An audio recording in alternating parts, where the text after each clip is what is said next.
Good morning, everyone. Chris here, aka Bert. Today I'm going to be sharing the true cost of living in beautiful San Diego, America's finest city. Now, I've lived here for 3 years now, and I'm going to be sharing with you my experiences on living in Little Italy, Pacific Beach, and in Golden Hill. Now, obviously, the true cost of living can vary widely depending on your location, bills, and lifestyle choices, but I hope to give you a range of what that can look like. I'll get straight to the point and dive into my monthly expenses. You can see the biggest expenditure is my rent and utilities, which has varied widely based on where I've lived in San Diego. On the low end in Golden Hill, it's $9.25 a month, and on the high end in Little Italy, it was $18.50 a month.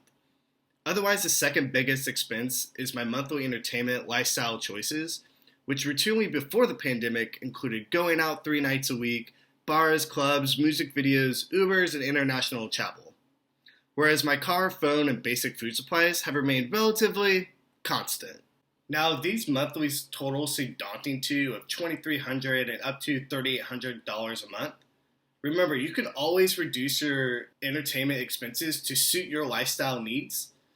And you should absolutely consider getting a roommate to reduce your housing costs. Now, with my monthly expenses shown, I'm now going to break down what each neighborhood has to offer, and this is going to be filled with many pictures and videos from my past experiences.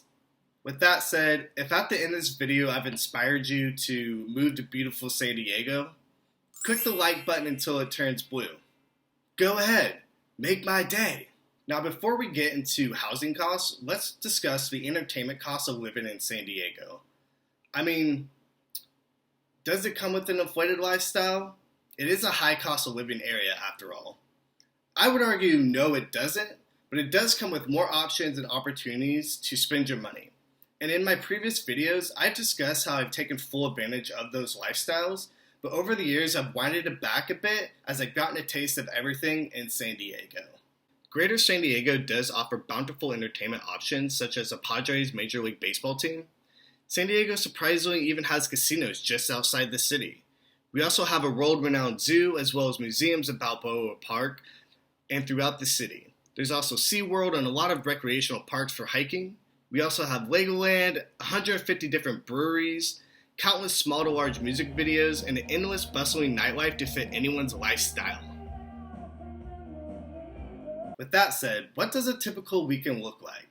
Assuming you go out Friday, Saturday, and a Sunday brunch, you can expect to pay $20 to $50 per plate every meal, and if you're drinking, $20 to $30 for 2 drinks, and of course there's tips, and if you're drinking, of course you're going to grab some Ubers, and if you do go out to an event such as a baseball game, an amusement park, or a concert, obviously you're going to spend between $30 to $100 easy per an event.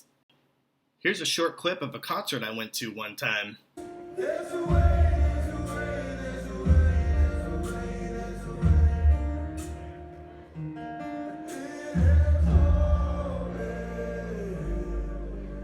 There's always. If you're thinking to yourself, Chris, I wouldn't go out that much, I would tell you there is a way, there is a way, there is a way for you to spend less money.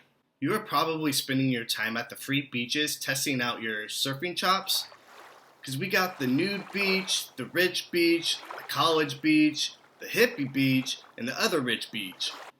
Or you're enjoying your hiking and mountain biking in one of San Diego's 130 trails. Or maybe you're driving 2.5 hours north to Big Bear for a snowboarding trip. Or maybe you're just relaxing in one of San Diego's 340 recreational parks. Man, San Diego has a lot to offer for entertainment, and it's totally possible to reduce your entertainment expenses by taking full advantage of San Diego's natural beauty. Now let's take a dive into what the 3 neighborhoods I've lived in have to offer. In 2017, I was living in Little Italy, which I consider part of downtown San Diego, in a 2-bed, 2-bath apartment with a community pool and 1 roommate. My portion of the rent and utilities was $1,850 a month. This included a paid parking spot because in downtown San Diego, you almost always have to pay for a secure parking spot.